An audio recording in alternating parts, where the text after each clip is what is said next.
Today we have three amazing panelists who's gonna disclose their secret to the successful 1 million ARR.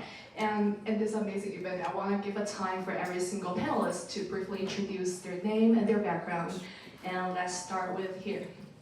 Hi everyone, I'm Tian Wei. I built an AI math tutor consumer app called Mathos AI. We started 2 years ago, and we reached to 1 million monthly users within half a year.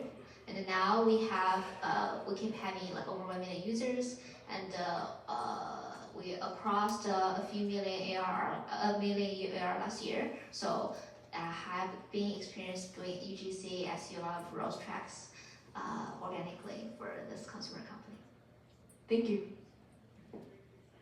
Hi guys, thank you for joining here tonight. And this is Amy, and I work for Agora. If you guys know, it's like RTC API, and then I also joined 2 startups. One is more for influencer marketing, and then also Lavar. So it's more for like consumer, and then Lavar achieved like 3 million under 6 months, and I was their first member here to actually start from zero, like user research all the way to establishment. So very nice meeting you guys out here. And now I am a go-to-market advisor for some large models and also some startups as well. So thank you. Thank you. Hey everyone, my name is Ying. I'm currently leading growth at an AI startup. Previously, I was the head of growth at Lavar AI. And before that, I spent a couple years at big tech like EA, like an electronic arts, the gaming company, Niantic, and a few others. Pretty much like experienced a lot of like 0 to 1 projects, and most of them like failed. And now like really like focus on like AI startup, like just like really want to leverage a lot of experiences, like a knowledge and best practices I had like in big tech, and bring that like to scale like some new like products in the market. Thank you guys so much. And my name is Wendy. I used to work in entertainment strategies at TikTok and also Tencent Games. And right now I'm building my own video game. So we are very consumer centered tonight, but let's get the panel started. So the first question for every one of you here is that I want to hear about the backstories. I want to hear about how we started, how we get to meet the team that we have now, how we built our team. And if you're currently not in a startup, what was your the story of meeting your previous co-founders? I want to hear the stories. I started the company like we're solving AI math tutor, like taking picture and getting answers to start with. I built an LLM agent 2 years ago, so it's technically more accurate than ChatGPT a lot, especially 2 years ago, right? So we built the MVP within a week, launched it with around friends, and I tried to post some viral Twitter, and we got 1 million views within a week per single Twitter. So it's kind of like going viral. A lot of influencers help us repost, like volunteer, like we didn't pay them at all. After a month, I saw a user coming.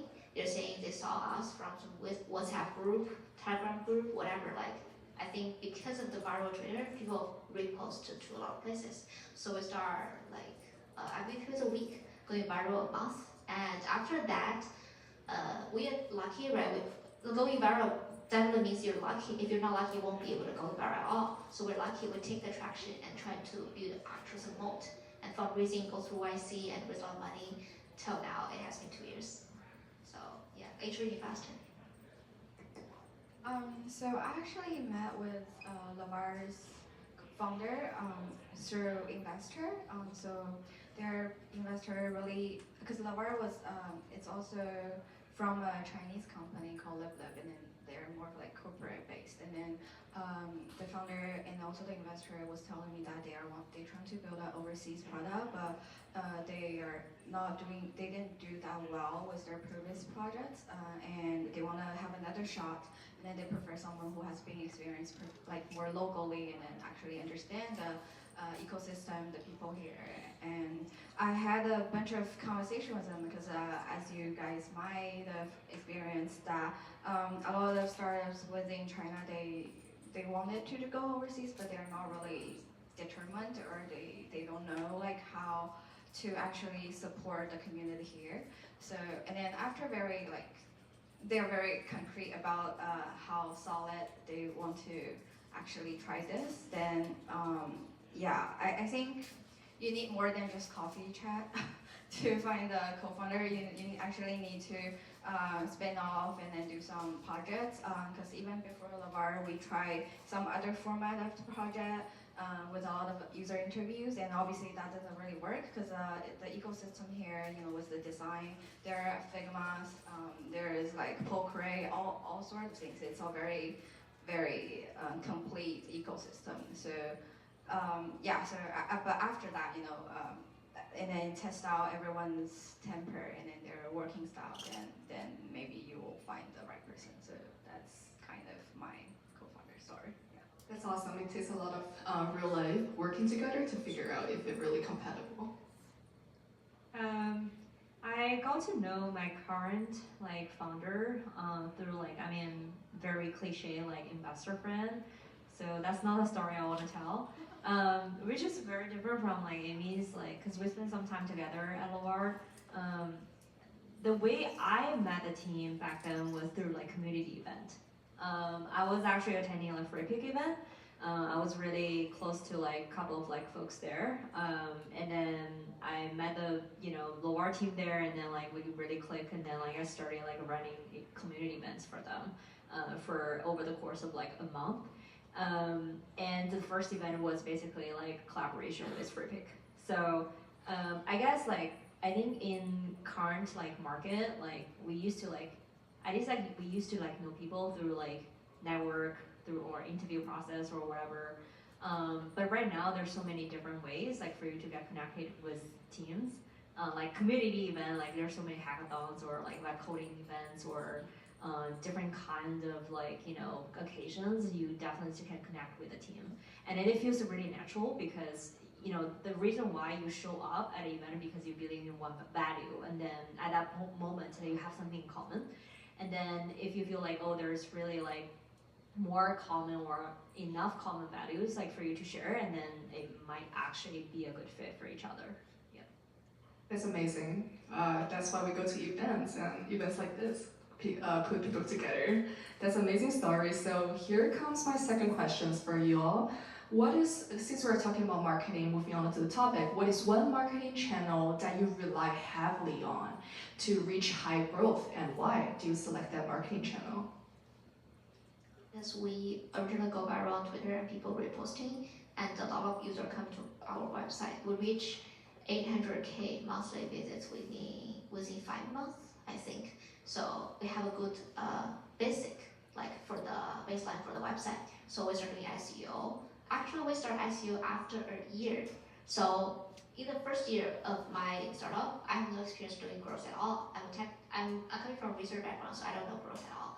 During the first year, we rely on word of mouth, referral, and multi-language support, people spreading across the world. So it's organic. Basically, I did nothing, just referral bonus in the app. After a year, I started doing SEO. I spent 3 months, the whole team doing SEO tech support, rewrite the website structure. I definitely go through Google SEO doc, line by line, everything. We implement everything. People ask me magic, I have no magic, I just finish everything. So after 3 months, our website reached 500,000 monthly search volumes on our website. And after a year, we have 1.5 million search volume. So we rely heavily on originally word of mouth, then SEO. So we have 1 million search volume right now per month. That's awesome. I would imagine the original referring people, they're students. And they're trying to refer because they can get a bonus to use it for free. Wow, that's really effective for college students. I would do that. Let's move on. Yeah, so I won't say limit to one channel because it might be very different for every different product. But I will say that normally it will be heavily, before PMF, it will be heavily involved with founders. So because founders have to be very upfront with their users, with their MVPs, to see what kind of messaging and what kind of information or channels that's where the users at. But that's obviously what that's not what happened with Lavar. But for Lavar it's a bit different because we want to do a lot of expansion and we want to have have a first awareness or like brand exposure, very fun. So what we did is that we invite a lot of KOLs to test out the product, and because we have a very detailed brief about what this product, even if it's a more like concept-based product, like what our vision was and what we see throughout, it could change how it could disrupt the market. And because we had a lot of conversation previously, like user interviews with potential designers or anyone like startup founders or anyone that might be interested. So we twisted the message very clear to hope that these influencers might get interested, and then they will test us out, and then they are our initial users instead of the general public. So we did a more of like massive reach out, and they are our first MVP users, and then they had a very harsh feedback at first, but because we paid them, so that helps. And also they have to get us feedback, and then we have to push everything in a very limited time. So and then we kind of do a lot of initial changes back end and with engineers so when the time may actually like beta launch, the product itself is doable, and then we also use referral to increase organic growth, to push for more, in order to really build up the hype. So because Lavar is more of like concept-based product at first, so which is why you want everyone to be very interested and then get involved. They like the message, they like what this brand is representing, and then start from there. And then because all the users are rushing in, and then you will have a lot of more detailed feedback about how to test or change the product, and then how to make more changes, and then how to actually find the PMF later. So it's a very different approach than the normal startups. I won't suggest that to any startups. For normal startups, I would just say talk with the users first, find the MVP, and then find the PMF. Then maybe you could do with your like paid ads, you could do with your kills, and then build from there. Yeah. Thank you.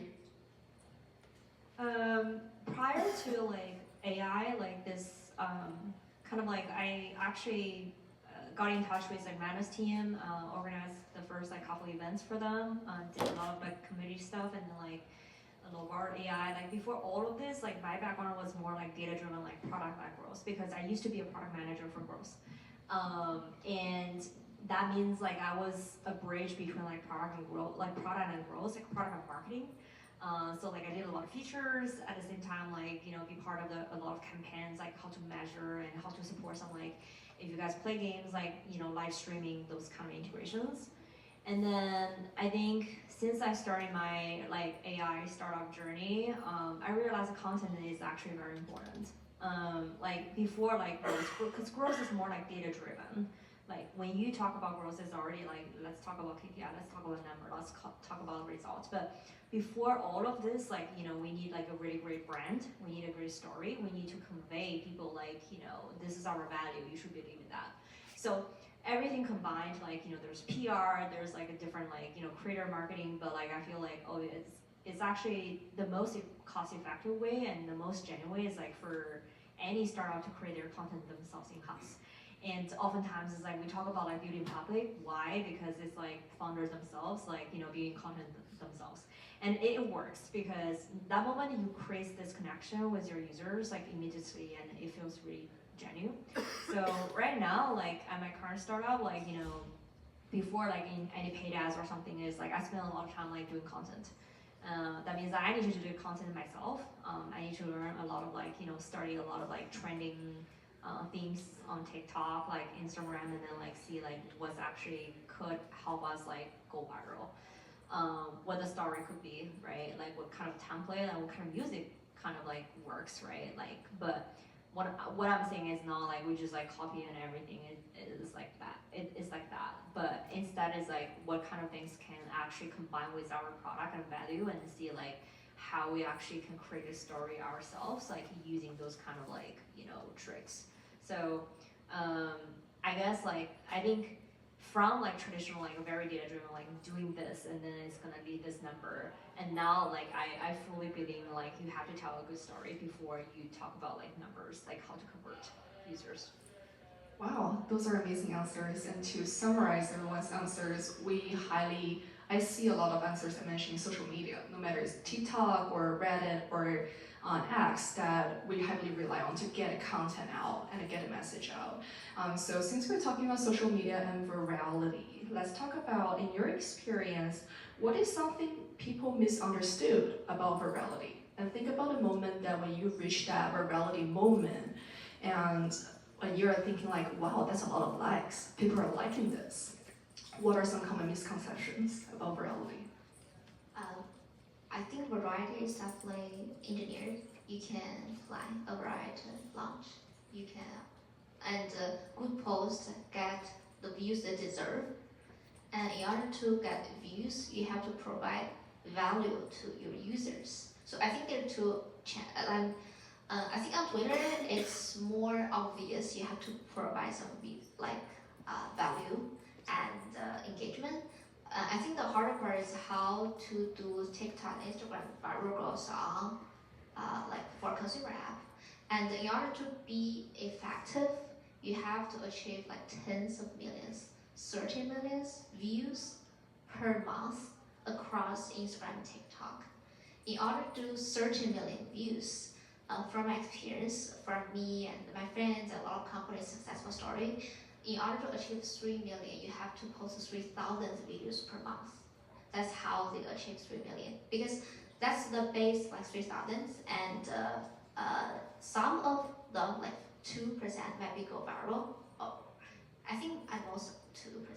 And then those viral videos will give you like 30 minutes. So in order to get this scale, you have to put this much efforts. There's no easy cut. And that's one, like how to engineer a scale up. Then to provide value, you have to share actually useful thing to your users. You have to send a message to tell them what is useful for them. Without this, like all the tricks are useless. I think that's an overview of what a little bit more about myself. I used to be an influencer back then, a while ago. Which kind? Anyways, let's get that.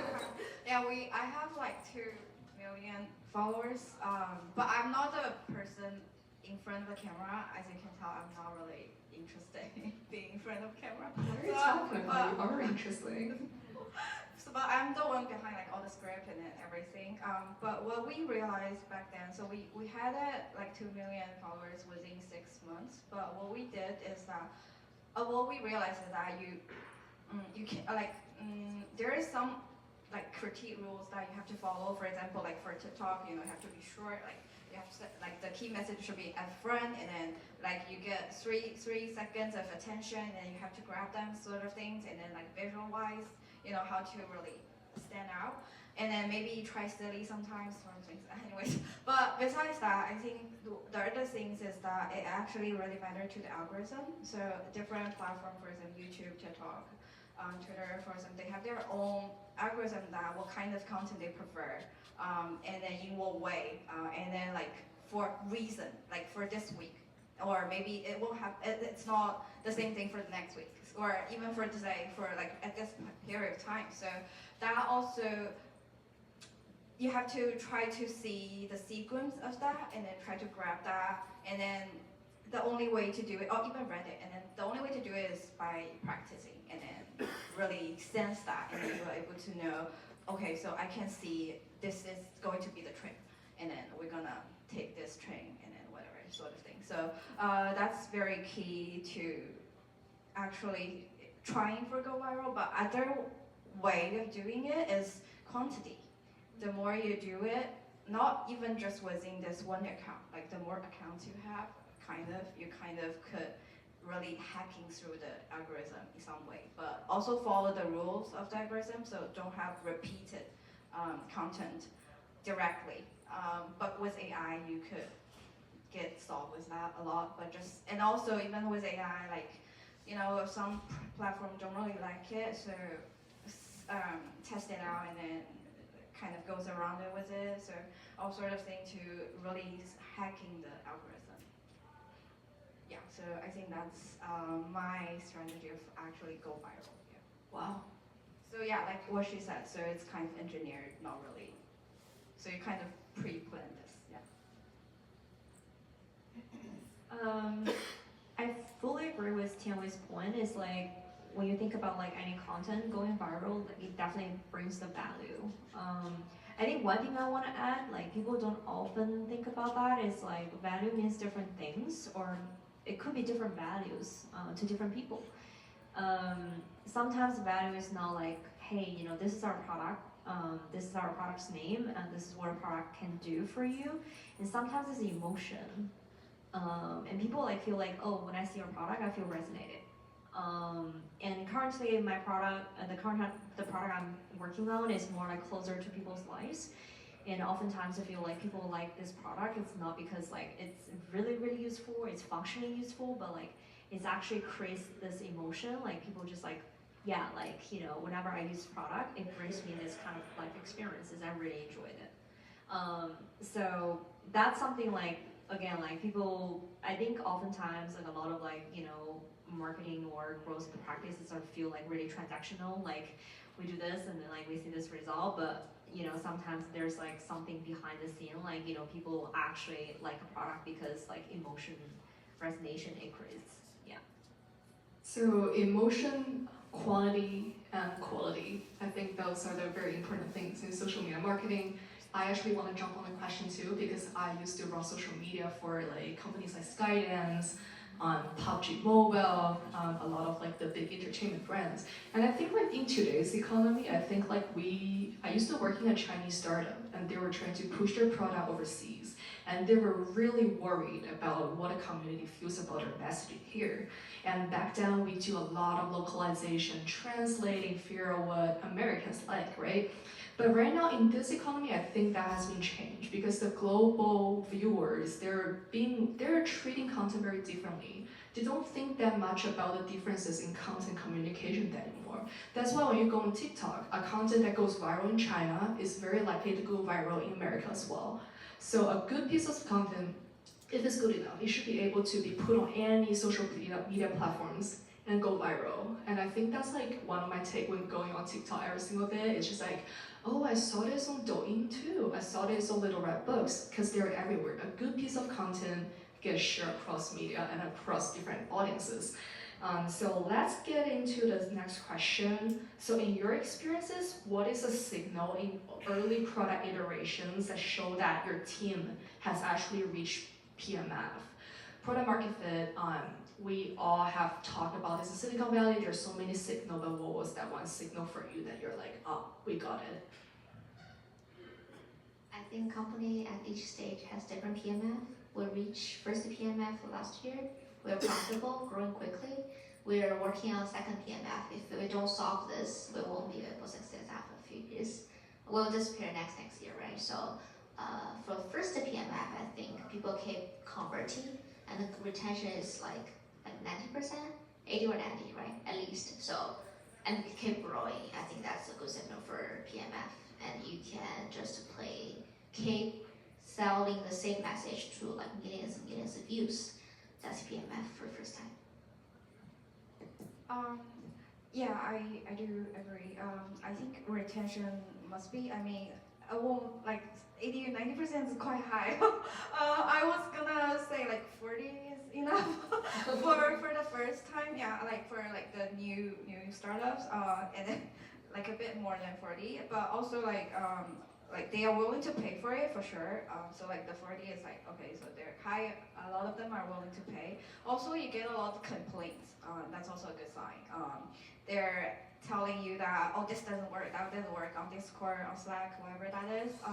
Or even leaving that message on your social channels, like, oh, I hate this, doesn't work, I need this function. That's a good sign that they're not able to leave your app or the product as it is, but they can't get rid of you, so pretty much. So I consider these as a very like lovingly conversation we had with users. So that's what I consider as a first stage of PMF. And later, yeah, for sure, it'll be more on like monetization and also if you could actually have revenue based on that.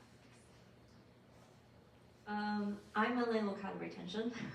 That's, I think, I wouldn't say the purely signal that we look for, like when we talk about retention for consumer product, but like definitely that's number one from a data perspective.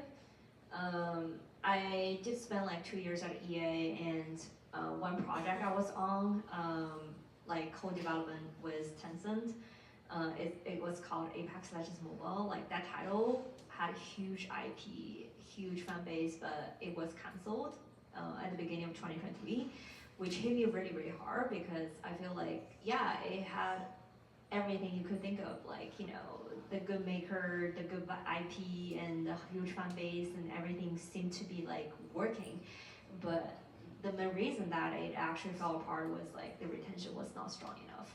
I mean, different timing would have different type of computation. If the project was launched even before like, like other similar competitive titles like 2020, 2021 during COVID, it might actually would be able to survive for a long time.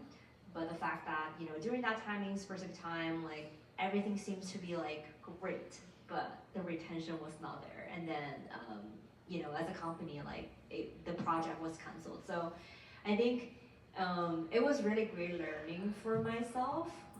And later on, I continued my journey in consumer product. Like one thing I definitely seriously look for is just like retention, like day 30 retention has to be solid enough to sustain any project for the long term. Wow, I think all these data points that our panelists are giving out is really amazing benchmark. Since we mentioned about 90%, I kind of want to circle back. Do you think the 90% is like more specific to your users? Is that like a common signal among students? Like if it's like their pain points they were. Students actually churns faster than other category, but still, if you go lower than 80, you get 60 next month. You get 30 after 4 months. You get 10% after 8 months. So you shouldn't go below 80%. Otherwise, you have 10% user after 8 months. You have no users after a year and a half. Yeah, I think you definitely want them to retain somewhere. And student generally pays less. At least I think 80% should be acceptable. 90 is okay. We should aim for 90. And sometimes if your user churns, you can give them a pop-up window saying you can stay for 2 more months for free. And some do take the discount. And we're using that, we do reduce the churn rate a lot. It's definitely helpful. There are a lot of tricks to reduce the churn rate for users. And we have a lot of reactivation users, means the churn right now, because students, they after finish the semester, the churn, they coming back next semester, so we've seen a lot of reactivation signals. In order to boost reactivation, you should let users know you have value. Sometimes, like not frequently, but like a few months, you can follow up with an email saying, oh, it's a new semester, welcome. There's some new thing to learn, and some might reactivate, so there's a lot of trust. That's really helpful. Thank you so much. Do you guys want to talk more about retention metrics in your specific area?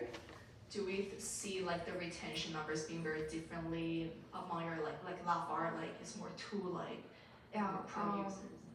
And also because it was like for our stage 1, because it was very different back then, right? So like the product's more like concept based, so we're just glad that we actually have these 40% to stay, and then also they could build some projects, and then they could actually have the use case on our platform, and then so we are sorting out like what kind of user segment that they actually are. So definitely it's a bit different than like students or like very strong PMF route.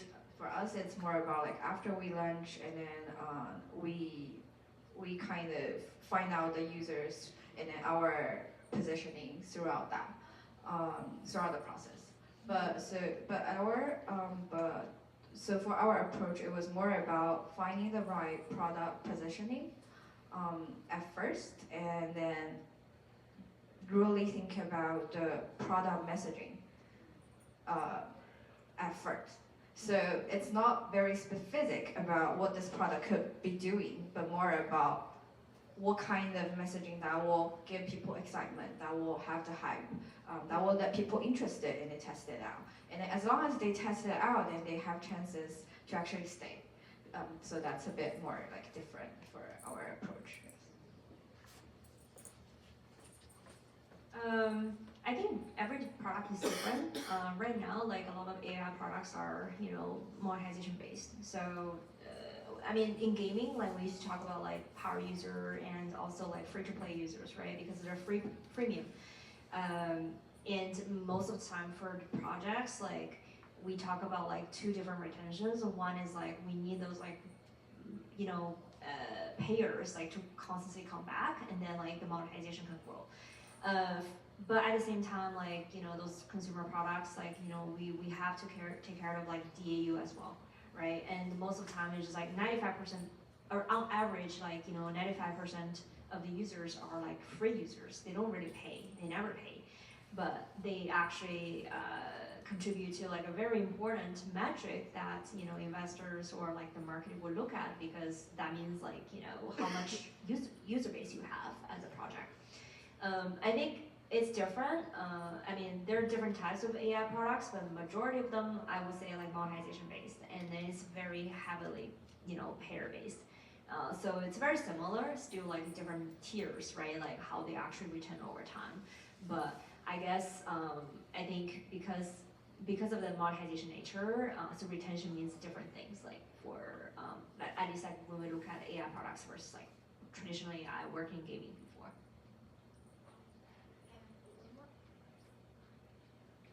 One more thing to add on is that I just thought of is that because different, like what she said, like different products actually have different users, and then these users will have different user behaviors. So for example, like very specific is that, for example, for products that you are able to gain knowledge, it's more highly likely that they will have higher retention. And if it's more entertainment based, it's likely you will see them churn a lot, but they will come back, but they churn again, and then they will come back because they have guilt inside. Feel like, okay, I have to take this out from my life, and then, but I still want it, and then it will come back. So, and then that will also affect paid ads, and then affect, so you have to kind of find them back again through content or through other ways of push. But so yeah, so like different types of products actually have different user behaviors. And I think like guilt is an amazing like psychological concept. Like nowadays when we talk about product, we talk about numbers and strategies, but I think like the psychology of the users, like they vary so differently. And like entertainment product, like you said, like users churn, they play and they churn, and they when they see the ads again, they might come back. That's why a lot of gaming companies right now do the IP partnerships, because that's one way to reinitiate that energy to bring the audiences back, the players back. So the next question I'm gonna have is that because we are all dealing with customers, like from customers here. So when you're dealing with customer feedbacks, because they're not 2B, customers give really noisy feedbacks. Sometimes they say very different things. How do you tell apart like which one is valuable for a product? How do you pick the right feedback to work on? I think customers gave you good features, you can try them, but we trust the numbers, try the features, whether feature brings conversion or not. Don't listen to words, but they can definitely give us ideas, so that's good. And I definitely agree with your with regard to retention. I think tool things. Tools, as long as you have great, I think Lover have great brand awareness. As long as you have a perfect brand awareness, people knows when they want to solve a problem, they go to you, they use it, churn next day. That's okay because that's a tool. That's why sometimes when you have growth, you want to have a clear brand awareness. That's one thing very, very important. And once you solve it, it's super, super strong because everyone comes to you for the solution. And in that case, like tool, if you optimize as tool or entertainment, if this is a scenario, you don't care about your retention, you care about like one-time fee. You probably want to sell them a yearly plan, even with 90% discount. it's better than a monthly plan of churning next month, right? So there's different strategies to giving on what's your product looks like. Yeah, so thank you for the compliment. So we worked very hard with the branding and then awareness and all that. Users do provide very different types of feedbacks, but I will also suggest that when you are still like MVP or PMF level, you still need to gather all the feedbacks and then level them based on the priorities and then based on your product timeline. So like normally a project usually already have their very specific timeline about what to build, what not to build, and then by sorting out all of these feedback and then labeling them, then you're able to see some of them might be very important for you, some of them might be some add-on features, some are good to have, and then some are not that important at this moment. So with these kind of different, like you group them differently, then you are able to get the essence of the users. So you kind of group them by priorities and like really focus. So still goes back with your product timeline, but also rank them through priority and then to see whatever that you think are very important, but you don't have it under your product timeline. So those are like very high up, and also see how much it affects to the total product and then to the retention and all that. Like that will also be one criteria to consider throughout the labeling and also prioritize them. One thing I think is really useful to validate like someone's feedback is like replay prototype testing. And now we used to do a lot of like qualitative testing. We would set up 10 sessions like for a very specific feature, and we would hand out prototype for users to actually try, and then we observe them live.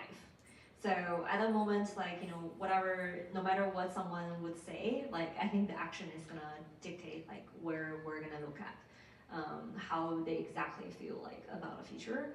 At Lobart, my role was more on the product growth side. We did a lot of landing page A/B testing. We also relied on replay, basically to see when someone actually came to the website the first time, what actions they did. They first clicked here and they then click there, and then at the moment you have the mapping what your users actually thought of the landing page, and then we went from there. So oftentimes I think I look at the actions versus verbal description, because sometimes people don't even know how to describe what they're looking for. When you ask them a very general question how do you like our product, they probably can't give you the 100% clear answer. But if you hand your product to their hands, or if you observe what they do when they land your product, at the moment you have a clear signal what's working, what's not. I think these are amazing answers. So I think being practical and put a product in your hands, in your players' hands, and see how they react to it is a very good way to see if it works or not. And being able to put a product out there and A/B test to see what works and what doesn't is a good way to figure out what feedback is the most valuable. So right now, that goes all of my questions. Let's open the floor to Q&A. How many of you here are founders or working at a startup? Everybody. Okay, that's amazing. How many of you are growth? Specifically growth.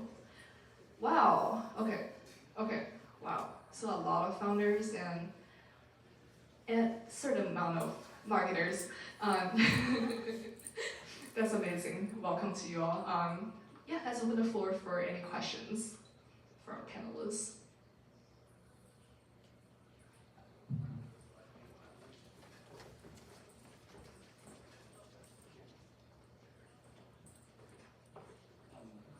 So you're solving a math problem. I have a question about, so what's the difference between a math tool app and the entertainment app?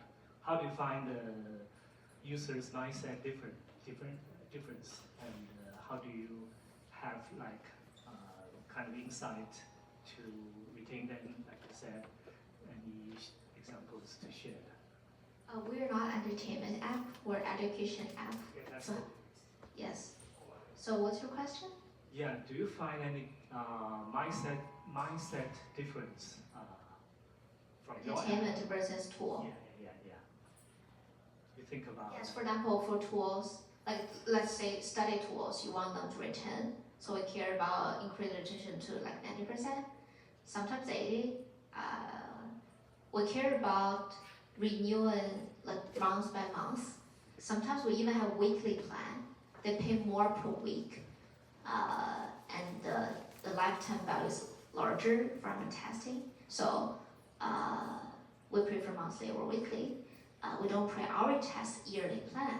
But if your tools or entertainment, you want to maximize their one-time payment, so you give you a lot of discount to let them pay right now, because they just want to entertain right now. Next month they want to play with something else, but they already paid for next month.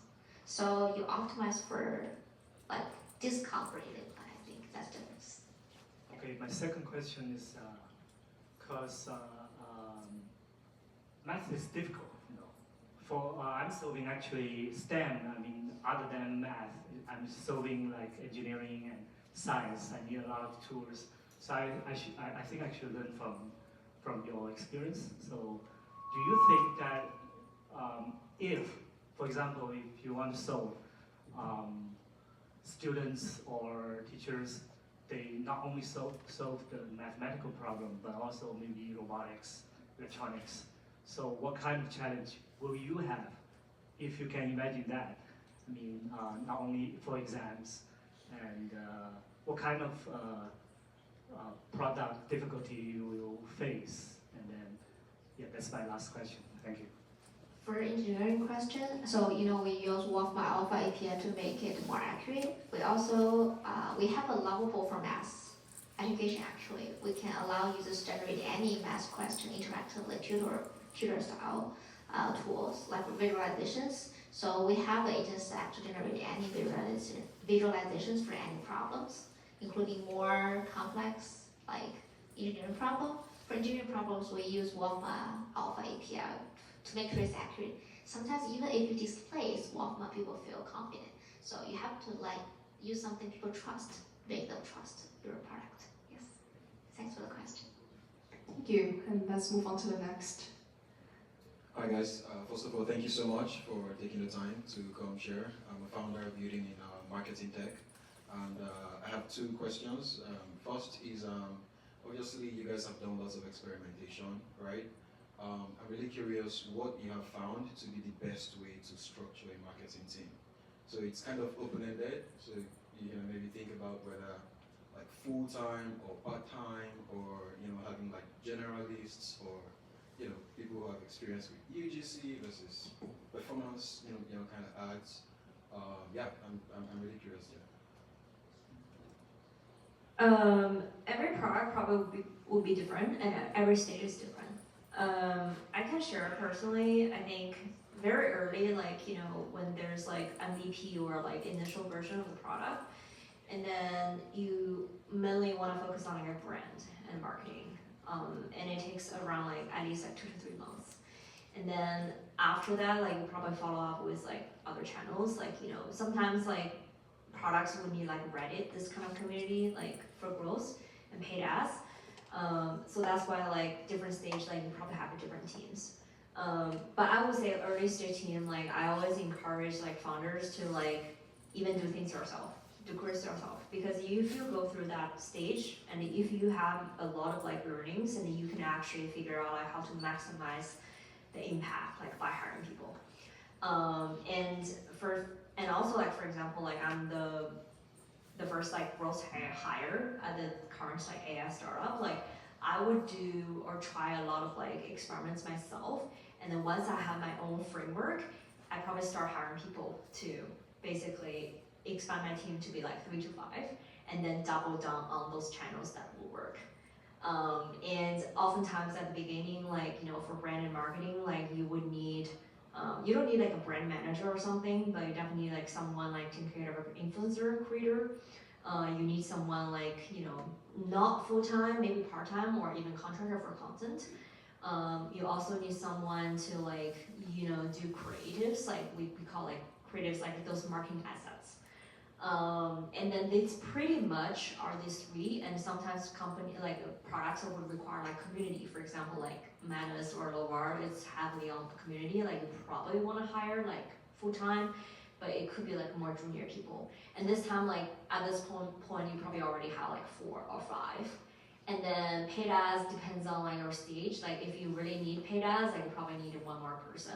So around like 3 to 5 people. But again, my learning, at least like on this job right now, is like you want to start with yourself, and then start hiring people once you see signals. This is working, I need someone. That is working, I need someone, and then you go from there. Yeah, thank you so much. Sorry, follow up. This is a quick one. Which AI tool does the best in terms of ROI for your marketing efforts now? I'm really curious. Thank you. You mean like which AI marketing tool like we use like has the best ROI? Yeah. I think Midjourney is definitely one of them. Yeah, cause like I mean for marketing team, like we could talk about like workflow, but workflow is like something add-on, right? Like especially N8N is something like we commonly use, like but it's not like super AI, right? So the key thing is like how to generate enough like creatives, and then we use like Midjourney a lot. Yeah. And there's so many like different creative suites, like depends on like what exactly you're looking for. There are also like something like which is kind of like new. There are a lot of like companies like they are doing like AI video, like either it's analyzing the trend or like use AI to like make like sorrow face, and then like your videos or can go viral. That's another direction. At least like I'm looking into. But again, like we have to be very careful about like AI made content, because if the percentage goes too high, and then people like you just like use AI to create all the content, which is not good. But I think below like 30%, like with some kind of like AI made like Midjourney or those kind of like tools I just described, like it's quite acceptable. But rest of them like more like brand and human made content. Thank you so much. Fun fact, one of the founders that I know, they make funny AI cat videos on TikTok and use them to bring out their product. And everyone's following, they have like 200K followers. Everyone's coming for the AI cat podcast. It's really funny. It's like really like funny viral marketing, bring out exposure, but coming back to just adding on the AI made content conversations.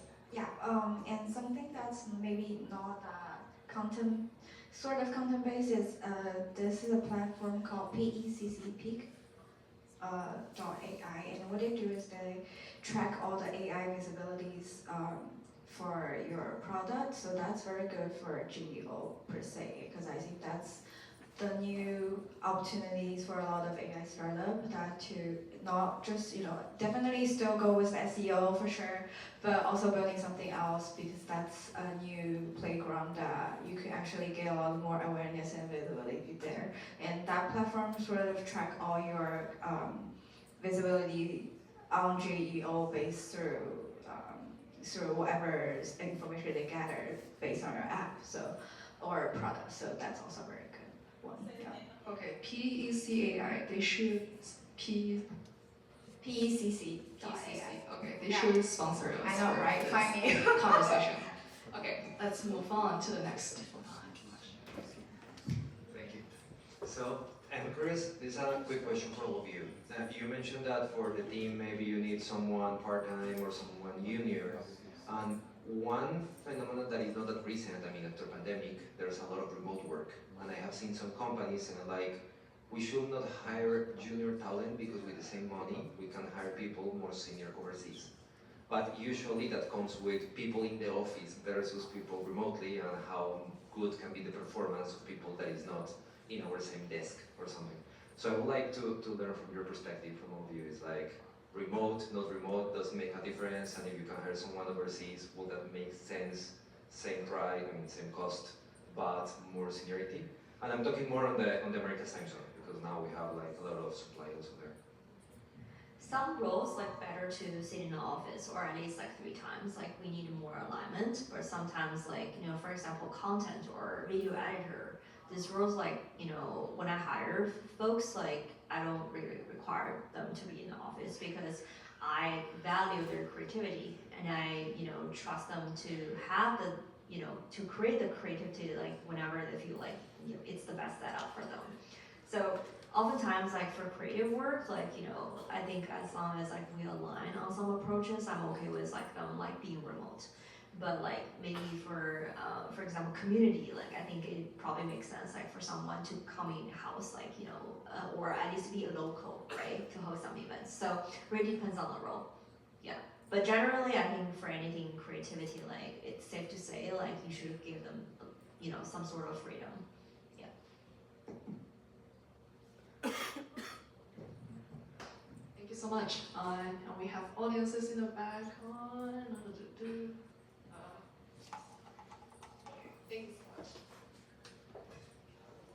Thank you so much. Thank you so much.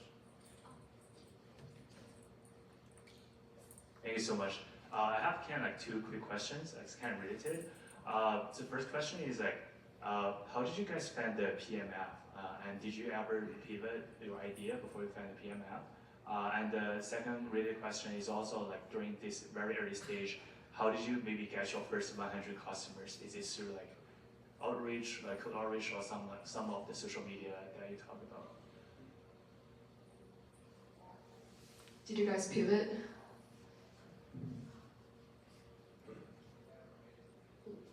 I think in order to get first customers, there's 2 approach. You either launch very, very small across whatever community, like even you have like 10 users. Those users should be very high value users, iterate them, that's word of mouth and spread. Until you can iterate a product with only like 100 users for a while, until someday you're fully confident, you can prepare a viral launch. If a user founder is unable to do viral launch, I think it's a blocker from consumer. That's one thing, like build bottom up. And I think during this process, some people will help you spread. You might don't have to do the viral launch yourself. Your user might help you post a viral somewhere. That's one approach. The other is you don't know whether your product works at all. You just post viral posts, and you will listen what the user tells about you. That's how we can start. And do we ever pivot? We don't pivot completely, but we're looking for a second PMF. Like mass solver is a PMF. People pay for that. I think it's not big enough. You won't achieve 10 million revenue per year with mass solver. In order to like tens of millions, we need to do more. So we're kind of exploring second PMF like mass tutor, personalization, something like that. So we're in the process of looking around for next PMF.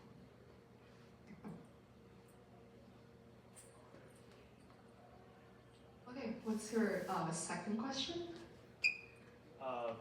It's like also how do you, I think she's can answer it, like how do you get the first 100 customers? Like how do you find the PMF and get the first 100 customers? Maybe like hear from the part founders as well.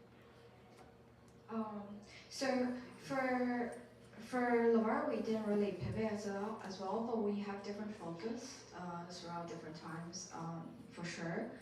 And also because as you understand, like as your users are more active and then actually you have more data about like retention users and then what they are using you for, then you have more understanding on what should be more to focus on. So that's yeah, but we haven't been pivot our brand message, which is what we like work very hard on, and I think because that's also good because you have very consistent branding message, which is allow you like for all the new users or like the market itself will remember you throughout the time. So I would say separate like branding and also the actual product pivot differently. Yeah, I'm not sure if that answers your questions, but yeah. Great, thank you so much.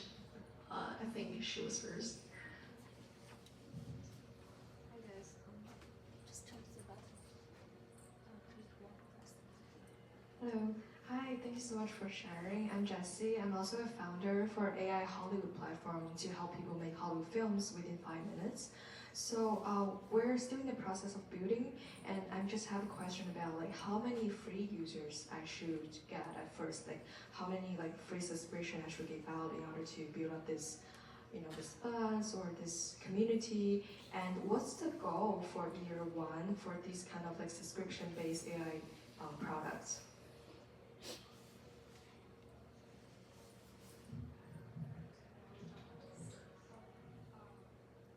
Okay, so I think for the free user part, like I assume you're more like token based, right? So definitely, I think that will be more based on the funding that you got, to be frankly, and then to actually lower, like to know like how much budget you have for actually recruiting all these new users.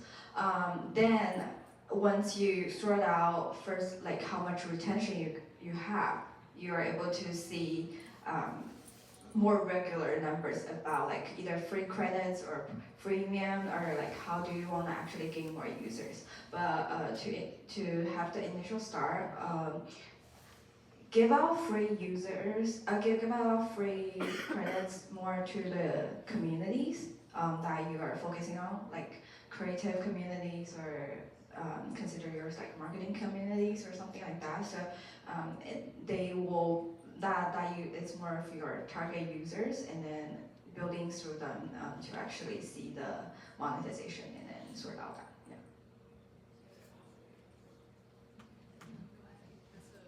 Sorry, I just jump onto that. I think like giving, like no matter how much you charge for your membership or like token, definitely gave the user a taste of it first to see if you oversell it to them. And I think that in the early stages, sometimes like cost is very important, like how much token you got, how many time you can put it on a server. So I think like don't overthink so much about like how much should I pay for this initial like group of audiences. Think more about like how much you can offer them. It's like because the values are what's keeping them on your platforms. I think I used to work at another video generation startup, and a lot of initial users are here because of the free token, but we are trying to pay guys, like. But anyway, yeah. Thank you so much for that answer. I'm just curious, like as a startup, how much budget I should have for my first year for marketing, and also like how many users I should get from my year one. It depends on our funding like pacing, and let's say we actually know like how much fund you already have secured and then how long the runway is gonna be. Oftentimes, like, well, it depends on our a little bit like dynamic based as well, but oftentimes like we don't suggest like your marketing expense is gonna exceed like 50% of all the revenue you have. But again, like depends on like from your last funding and what you are aiming for, and then like you basically have a percentage in mind, and that's all the money you can spend until like you get the next funding. And then once you have the next funding, and then you like you can use the same percentage, but that means like you have more money to spend, right? And then you target the next one. So it's quite strictly against the investing like the funding pacing. Yeah. Yeah, some startups I know, they build their budget based on how much customers they want to achieve the first year. And if they want to achieve 3,000 paying users, they reverse engineer it by multiplied by the cost of acquiring one paid users, and they calculate like how much I should spend in the first year, just for reference. Yeah. Maybe I will just jump in and add on to a little bit, like, because I understand there are a lot of video agents right now. So it's a very crowded platform, which means that a lot of users might going through like this product to the next. So they will test out a lot of products at the same time. So in order to like really get your right people, and then you need a group of like creators that are very determined on using your products, and that's the key. I think. With that goal, the lower budget you spend is the better. So if it's with no ads, you have the right community, then go and then work with them directly before actually really spending the money a lot. Yeah. So. Thank you. Thank you. Any other questions? Okay, I think he was. Okay, last question. Whoa. Okay. Wow, it's getting really competitive. We have more conversations later. Okay, that may be. Sure. Yeah, we will have a 1 hour networking later. You can just like chat more. Yeah. So thank you very much. Yeah, just do it. Thanks for letting me do the last question. Sorry. Yeah, we work on privacy tech for the enterprise, and then we've been able to find people to pay for our stuff, and then because that was like through connections and all of that. But then now we're reaching out, trying to find more other enterprises beyond our network that we can sort of sell this privacy tech to. But it's so far been super hard because they have their legacy software. It's like there's this trust with that super bad performing software, but they don't want to switch. And it's just like getting through the doors, getting a meeting is super hard. I mean, we're trying our best, but then it's been hard so far. So do you have like comments upon how can we cross this barrier, sort of get demos and convert clients, sell them our privacy tech, especially because like there seems to be a trust barrier here. So what do you have to say to that? Sorry, can you specify your questions? I'm so sorry for the long question. Essentially, enterprise sales for privacy tech, we exhausted our local network. Like people we know, we've sold to them. Now we want to sell to people we don't know. How do we do that? How to sell to customers we don't know. Because then, typically in our space, you get a meeting if you know someone. You see what I mean? Yeah. If you exhausted them. I think you should build a strong brand awareness. If you post in your LinkedIn, got millions of views, like every month, like even 1% book a meeting, you get a lot of like a few thousands, 10,000, I think. That's the only way you can. You should play the number game. One thing, make sure people is painful enough to pay. If not, it's the problem, the product problem.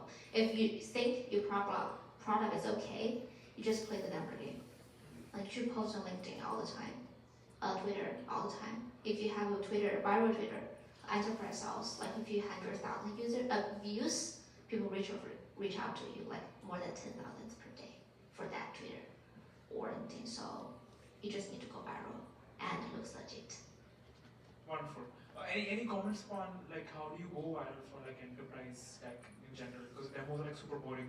You won't have like let's say regular consumer interest on it. You know, it's gonna be a boring demo. So how do you go viral? So in that sense, unfortunately for enterprise, it's a bit difficult, but you could say similar with the number game. You just do as much as outreach as you can, and building your more of like enterprise portfolio through your linking and try to be viral yourself, but more of like being a professional and then really know the pinpoint, but actually list them and then talk to the right person. Yeah. And I think it's the same thing. So like the more people outreach, the right EDM you're doing, then you're sorting out and then talking to the right consumers. Thank you. All right, thank you guys so much. Now let's get our time. We can work around, we can network, and thank you guys so much for coming to the panel. Thank you to the panelists.